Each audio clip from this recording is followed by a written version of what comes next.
जय वेदों के उद्गाता, जय सृष्टिकर्ता, जय ब्रह्मदेव। हे परम श्रद्धावान भक्तों, आज हम केवल कथा नहीं सुन रहे, आज हम प्रवेश कर रहे हैं उस दिव्य चेतना में जहां से सृष्टि की पहली धड़कन प्रारंभ हुई। अपने मन को शांत कर लीजिए, हृदय को भक्ति से भर लीजिए और चलिए उस दिव्य लोक की ओर, ब्रह्मलोक। जब न दिन था, न रात, न आकाश, न पृथ्वी, न देव, न दानव, चारों ओर केवल अनंत जल था। उस दिव्य क्षीरसागर में योग निद्रा में स्थित थे भगवान विष्णु। उनकी नाभि से एक दिव्य कमल प्रकट हुआ। वो कमल काल से परे था, प्रकाश से भरा था। उसी कमल से प्रकट हुए 4 मुखों वाले सृष्टिकर्ता ब्रह्मा।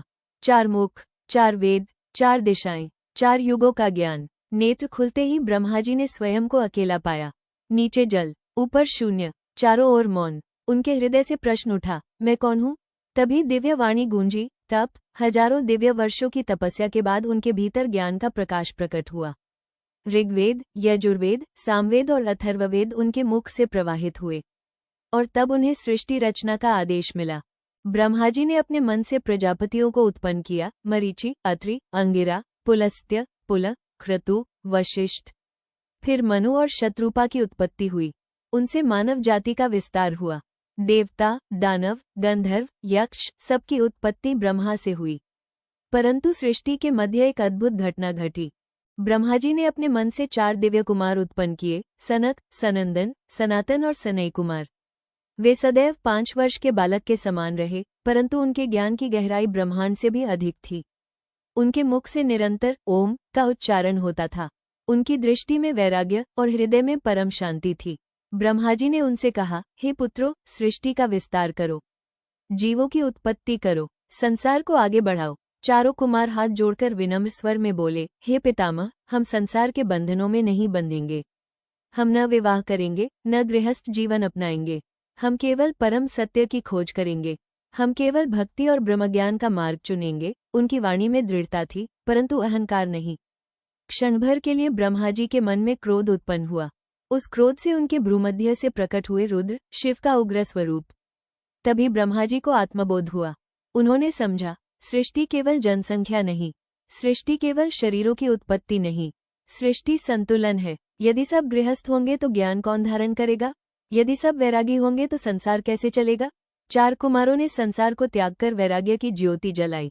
वे लोक लोकांतर में घूमते रहे, देवताओं को भी ज्ञान दिया, साधकों को आत्मज्ञान का मार्ग दिखाया।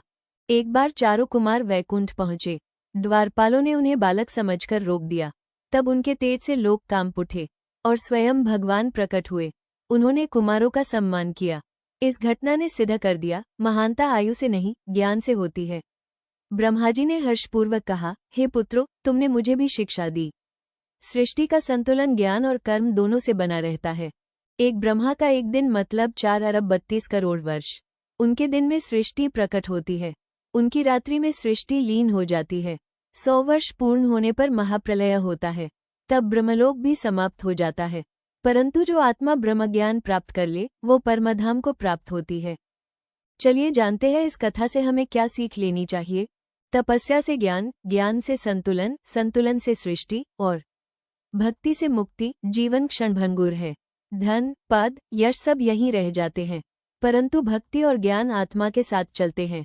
यदि इस कथा ने आपके हृदय में श्रद्धा जगाई हो, यदि आपके भीतर भक्ति की लौ प्रज्वलित हुई हो, तो इस दिव्य कथा को अधिक से अधिक भक्तों तक पहुंचाएं। वीडियो को लाइक करें, चैनल को सब्सक्राइब करें, कमेंट में लिखें जय ब्रह्मदेव, ताकि हम मिलकर सनातन ज्ञान की यह ज्योति संसार के हर कोने तक पहुंचा सकें। जय श्री ब्रह्मा, जय श्री हरि, जय भोलेनाथ, जय सनातन धर्म। हरि ओम तत्सत।